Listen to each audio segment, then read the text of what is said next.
Good morning, everyone. I'm just here to do a very quick video. I'm not going to have time to edit it because I have to do something important this morning. So I wanted to talk about Chase Venstra. He is now officially out of the mix in terms of Dylan Round's disappearance. His mother, Candace Cooley, met with a detective yesterday after hearing what YouTuber, I think she's from Perplexed QI, I'm not sure about that, said about Venstra when she said he's no longer a person of interest. Candace Cooley didn't know that, so she went straight to the source and found out from law enforcement that it is true. But now everyone's wondering what homicide Venstra could be associated with, because remember, the affidavit that the police filled out had the words that Venstra might be connected to a homicide, possible connection to a homicide. Listen to what Candace said in her interview with Nate Eaton. In the affidavit that was served to get the warrant on Chase, they listed a homicide investigation. That was in the affidavit, and that's thrown up a lot of questions with people. So, I did clarify that with law enforcement. So Chase was set to be extradited to Montana, and they didn't want that happening. So not wanting that happening tells me something right there. We honestly haven't been told, but that's when they went in and got the search warrant. So in that affidavit, they put in, how they word that, conjunction with a homicide investigation. Come to find out, you can put anything you want in an affidavit for a warrant. None of it has to be true, but it's what you can put in it and kind of prove to get a judge to sign it faster.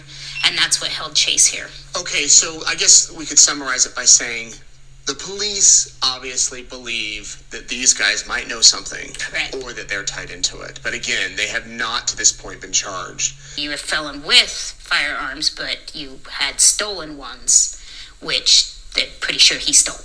So you've got these two characters that lived out there. Do you think that they know what happened to Dylan? So Chase didn't live out there. Or Chase did not live out there. Mm-mm. But he was visiting? He would go back and forth between Montello and Ogden, and what we were told, and that's just what we were told, is he'd go over, steal stuff from Montello, hurry up, jump the border, go back to Ogden and sell it. Okay. That's what we were told by everybody. Hence the stolen firearms. And I guess, I So when the police need a search warrant, they put every possible argument in that affidavit to convince the judge to quickly sign the search warrant, saying Chase might be connected to a homicide, namely Dylan Round's homicide. They didn't mention it for a good reason, did the trick. The judge quickly signed the affidavit.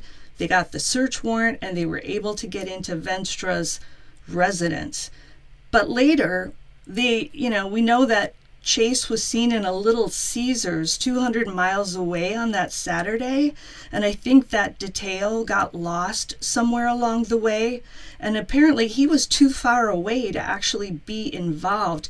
And I know a lot of people don't like Jim Terry, the PI, but he said that he'd ruled out Venstra long ago because of that sighting at that Little Caesars. So now having Venstra out of the mix pretty much means Aviles is out of the mix too.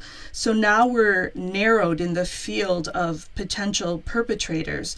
And I feel like it's primarily down to Brenner, although we still have Don Hatley, Kurt Wadsworth, but more and more it's looking like Jim Brenner may have acted alone. And I think that's what we're going to see play out as this thing continues and when charges are actually made against Brenner. So I've got to go. I know this is a bit sloppy and it's not refined and edited, but I wanted to get that information out as soon as possible to stop some of this speculation. I don't believe there's any other homicide that Chase Venstra is connected to.